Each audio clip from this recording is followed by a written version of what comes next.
Welcome to the Alternative Investor.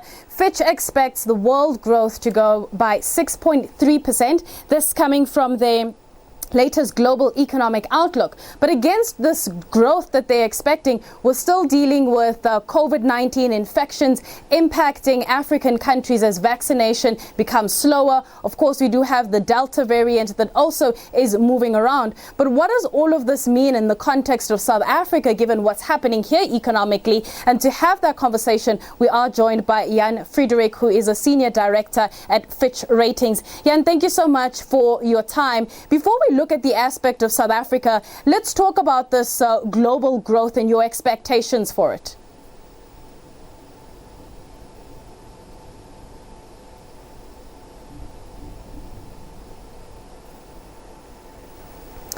Jan, I'm not sure if you can hear me, but let's start off by looking at the general global growth, the pace of it at this point.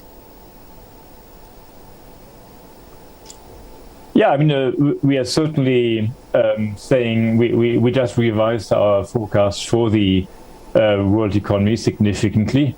We are now seeing global growth at 6.3%. We raised the forecast for the United States to 6.8% from 6.2%, so quite a substantial upward adjustment. We also saw some upward adjustment to the Eurozone. China, no change recently, but still a very strong pace. We are foreseeing for this year 8.4%. So the global picture of these major economies certainly is very strong. As you say, the context for Sub-Saharan Africa is somewhat different. What's really interesting is that last year many Sub-Saharan African countries did not fall as sharply as, for example, major development economies did, partly because there the containment measures in Sub-Saharan Africa, the containment measures were just much less stringent, and of course to some extent also because Sub-Saharan Africa came from a significantly faster growth trend. What we are seeing this year is that Sub-Saharan Africa's recovery is really quite contained, and a very strong factor behind that is that in this region, the capacity to provide fiscal support, overall policy support to the economies is much weaker than in most other regions. Certainly in comparison to the developed world, but even in comparison to other emerging markets and frontier regions. Just the capacity, the financing capacity to support stimulus is not there because, of course, partly because before the crisis there was already a very substantial run-up in debt ratios that now constrains these countries. So let's talk about South Africa. We've made international headlines with regards to the riots and the looting taking place in KwaZulu-Natal and Gauteng. How is South Africa's fiscal position been impacted with regards to what's happening? So what we assume for now is that these riots and protests will be contained in time, that they will not last exorbitantly, and so that the overall economic impact, and that also means that the impact on fiscal revenues will be sufficiently small that it would be very unlikely to reach the level that it would hit the deficit by say 0.5% of GDP or so. So in terms of this immediate impact on public finances, that's likely to be well contained, and certainly not something we would think at this stage considering taking a rating action on.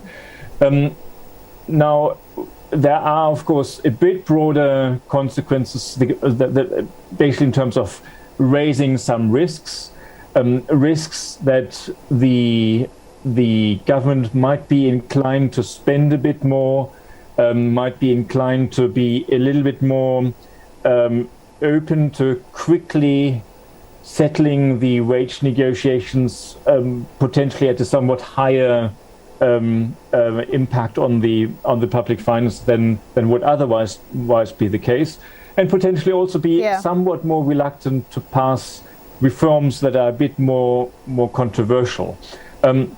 So that's a potential impact, but clearly we haven't seen any evidence of that so far.